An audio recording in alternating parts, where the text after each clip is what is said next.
Кыргыз маданияты оор жоготууга учурады.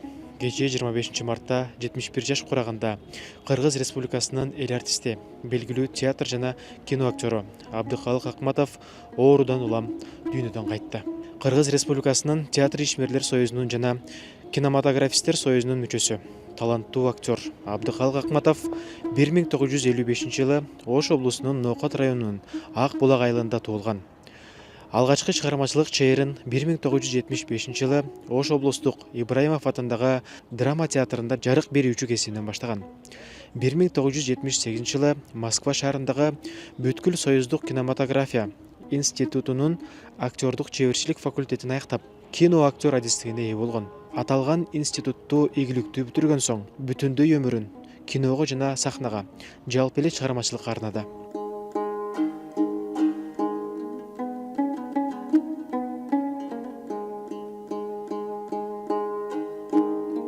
Мына бүгүн арабыздан ушул кыргыз элине аттын кашкасындай белгилүү болгон кино актерубуз, маданият ишмерибиз Абдыкалык Акматовду арабыздан узатып атабыз. Анан ушул серептүүгө тууга да рахмат айтып кетмекчимин. Себеби ушул Абдыкалык Акматов ооруп жатканда ушул серептүү силер барып, ушул элдин үнүн, маданият кызматкерлеринин үнүн жалпы коомчулукка, президентке жеткирдиңиздер. Мына ошону андан сырткары дагы ушул маданият кызматкерлери 50дөн ашык маданият кызматкерлери кат түзүндө дагы президенттин атына кайрылуу жолдошту. Ушул Абдыкалык Акматовдун бир эле арманы ушул кыргыз эл артисин алсам болот эле деген чоң арманы бар эле. Ушул арманын көзүнүн тирүүсүндө алып калса жакшы болот эле депчи. Анан ушуну президентибиз дагы эске алып, ушул өзүнүн жарлыгы менен көзүнүн тирүүсүндө кыргыз эл артиси деген наамды берди да.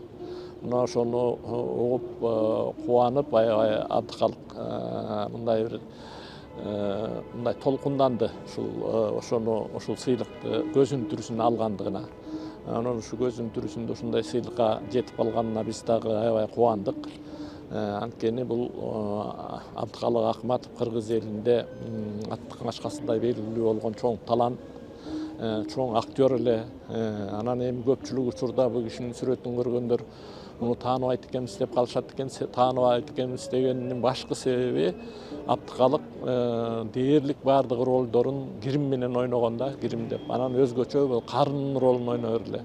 Эми ушул баардык адамдар билет, ушул эгемендүүлүктү алган күнүбүздөн баштап бүгүнкү күнгө чейин ушул Нооруз майрамында болобу, ушу жаңы жылда болобу, же эгемендүүлүк күнүндө болобу, Бакай атанын ролун аткарып, аксакалын жайкалтып, аянтка чыгып, жалпы элибизге бата берген ушул актер болчу да. Калык байке менен биз ушу мен именно кыргыз драмада Калык байке иштеп жүргөндө бир спектакльде иштеп калдык. Эми өзүң айткандай эле чын эле ар бир артистке деле бул стимул болчу нерсе. Ушу акыркы убакта ооруп жүргөнүн биз кийинчерээк эле билдик. Ушу жатып калгандан кийин эле анан жанагындай соцсеттерден тарап ушундай эми Калык байкенин өзүнүн деле бир күткөн нерсеси болуш керек эле да. Анан ошону орундатканы аябай жакшы болду го дейм да. Өзүнүн көзү көрүп акыркы учурда жана тапшырып берип атканда ыраазы болгондугу мындай аябай эле жан дүйнөнү дүркүрөттү да бизге деле.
театр жана кино искусствосы чоң жоготууга учурады.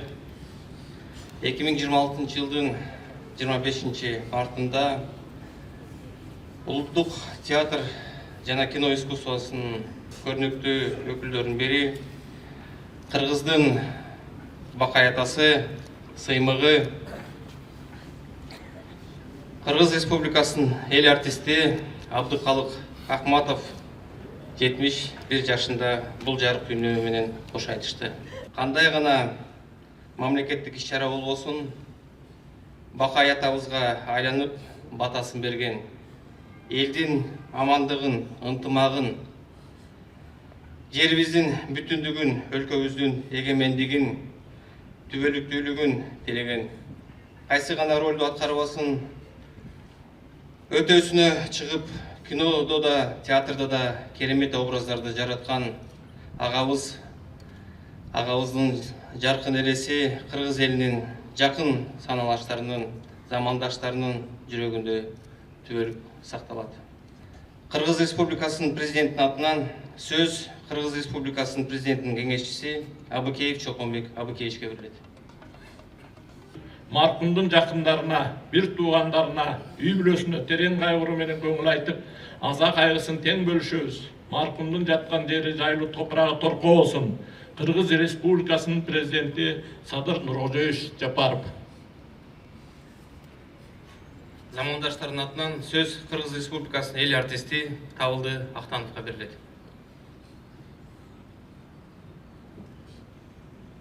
Урматтуу туугандар, мына жогоруда айткандай бүгүн кыргыз маданияты, анын ичинде театр жана кино өнөрү дагы бир жарык жылдызынан ажырап отурабыз.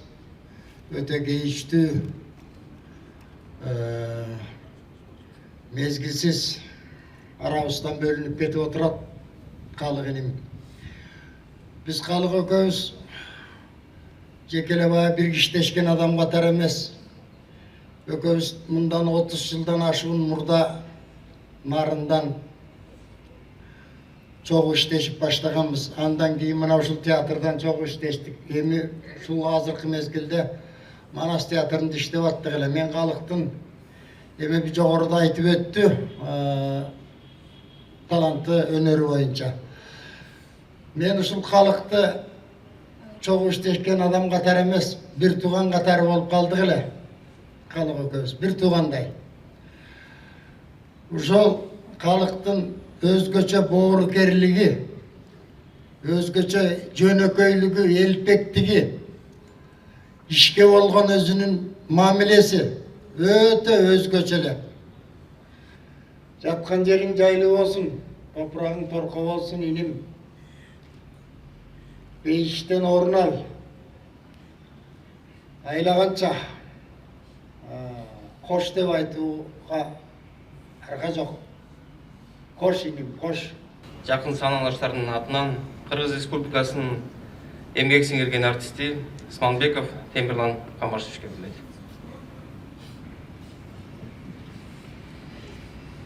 Агайын туугандар, бүгүн жакын досубуздан айрылып, кабыргабыз аябай кайышып турат. Калык экөөбүз 1977 жылдары, 76 жылдары Ош улуттук кыргыз драма театрында жүргөндө таанышып, ошол жерде чогуу болуп, ошол жерде кыялданып, ошол жерден биздин достугубуз башталган. Ошону менен ал кыялына жетип Москвадагы ГИКке тапшырды. СССРдин эл артисти, залкар актер Баталовдун курсунан окуду. Кийин бир жылдан кийин мен ГИТИСке өтүп, Луначарский атындагы театралды окуу жайына.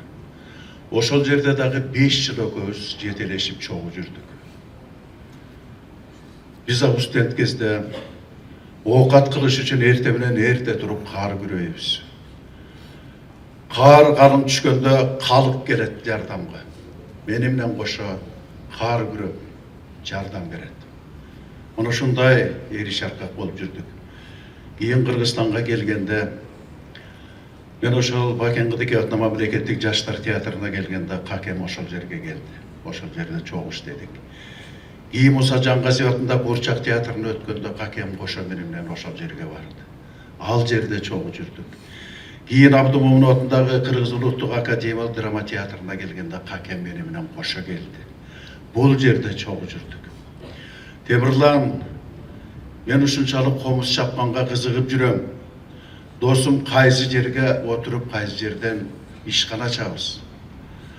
Ошол азыркы бүгүнкү күндө отурган жана вагонундагы чогулуп бир жерден таап келип, ошол жерге коюп, Какем ошол жерде улуу өнөрдү баштады. Каке дос, айла жок. Ада башка салса тагдырга көнбөскө аргабыз жок экен досум.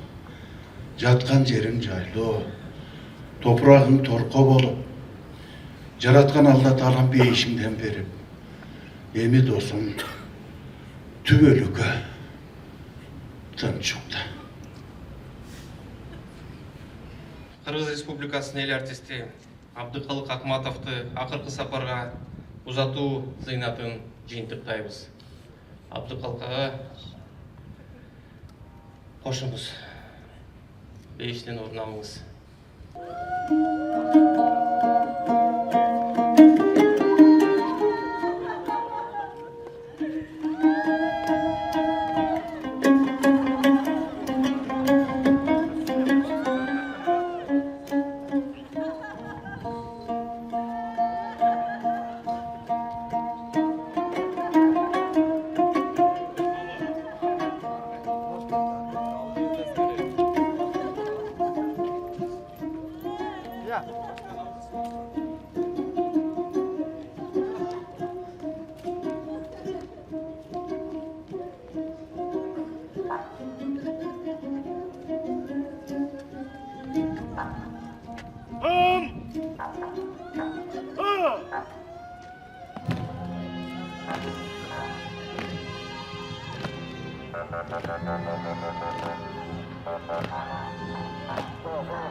Сереп ТВ телеканалы Кыргыз Республикасынын эл артистинин каза болгонуна байланыштуу маркумдун жакындарына аза кайгысын тең бөлүшүп, терең кайгыруу менен көңүл айтат.